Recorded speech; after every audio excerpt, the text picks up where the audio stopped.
So this is the ENVO FLEX. I was just amazed when I saw this thing. I don't know if I've ever seen anything like it. This is Ali. This is his company, ENVO. And can you just tell me a little bit about this? What's going on here? Yeah, this is partially passion, partially engineering. This is a snow bike.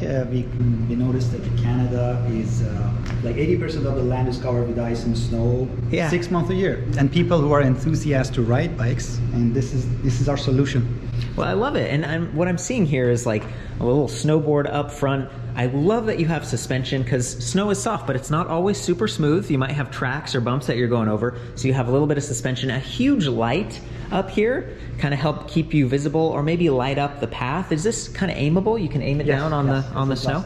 If you look around, we got grips, we got brakes, a display. These are all fairly familiar to e-bikers. And of course, there's the track and everything here, but this is actually so much more than just a snow bike. Bring me over, show me what we were looking at a minute ago. This is a platform, but we call it Flex. It's a foldable frame. So this one, it's set up with the 2 batteries, set up with this like longer cargo rack.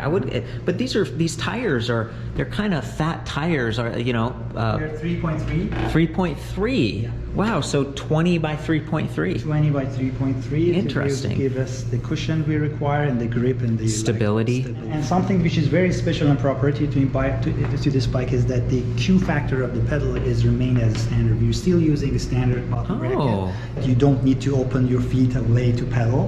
You can keep. Do you kick the kickstand a lot on the left, or? Yeah, it looks. I'm calling this out as someone who rides. Sometimes I clip my left heel a little bit on the kickstand, but it looks like it's out of the way fairly well. I'm going to critique it a little bit here. I'm a reviewer, right? So we got the wide fenders to give you some coverage, reflective sidewall stripes. Love that you've got a derailleur guard down here. I love that this rack is so stable. What's the weight rating on that? 80 kg. 80 kilograms. Full size, yeah. Wow, and this one has a suspension fork, whereas this one's rigid. So that's the difference? This is a front hub motor, and this is called an urban. And the power is limited to 500 watt. It's a 36 volt dual battery, optional, no suspension, simpler, lighter. And one advantage of this bike is that, surprise, this totally makes sense, because if you had a hub motor in just one of the rear wheels, like that's always how trikes are set up. One of the challenges with trikes is a lot of times the front wheel spins, but having a little bit of a heavier platform, a wider tire, maybe you get some more, surface area, some contact. We got the basket. It's the same frame in the middle here, this folding step-through, and they can use it as like this cargo bike, long range dual battery, or it can be a more efficient city. It could be this big trike with like a canopy. To address niche applications. Yeah. Like instead of designing a new product, we just need to set it up as a new application. And so coming back to how this whole conversation started, to me, this was like something I hadn't really seen.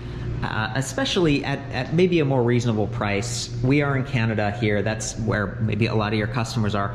Do people who own like one of these flex bikes, let's say you've got the city one, can you just buy this snow package for it? Yeah, if you have the 48 volt version, yes. Oh, you need the 48 volt version. The urban version to convert it. That makes sense. And the urban, and if you want to have a Tricycle compatibility, you need to go with the front hub motor, the 36%. Okay, so these two are paired, and these two are paired.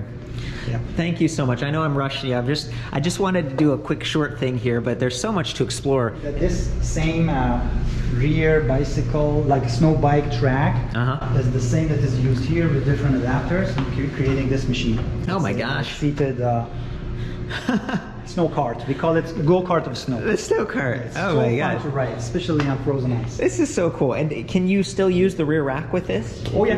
Okay. I thought that'd be useful. It's a lot of engineering in just designing this part, because it's accommodating like fat tires, a snow track, and it needs to be foldable. So that makes sense. So I'm going to hit a couple other things before we go. We got a cadence sensor down here. It looks like 12 magnets. We got the folding point, removable batteries. I like the positioning coming back to this dual battery one over here. The weight seems fairly low in center. You've still got pretty clear on the step through. We got bottle cage bosses right here. Plastic guide, kind of makes sense. And then back here is it looks like 32, so it's like 11 to 32 Shimano Altus. Yeah. Not bad at all. And there's the crank arms. Is this also a cadence sensor on this one? Yes.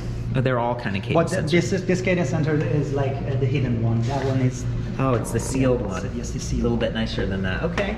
Well, that's nice. 135 hub spacing up front, I'm guessing. 175 in the rear. No, 145. 145. That's the reason that we can manage it to be to maintain the Q factor. Wow. So 145 and 130. So this is a custom frame. This is a custom. You guys custom made it? Wow. And again, you've been around since 2015. I'm looking around. You've got some other bikes. Looks like over there you've got some folding ones, and then this one right here. Is this kind of your... The new release product, stacks. Wow. Well, this is cool. I'll have to come back and check it out again sometime, but thank you very much, ENVO. What's the website? ENVODrive.com. ENVODrive.com. Thanks, Ali.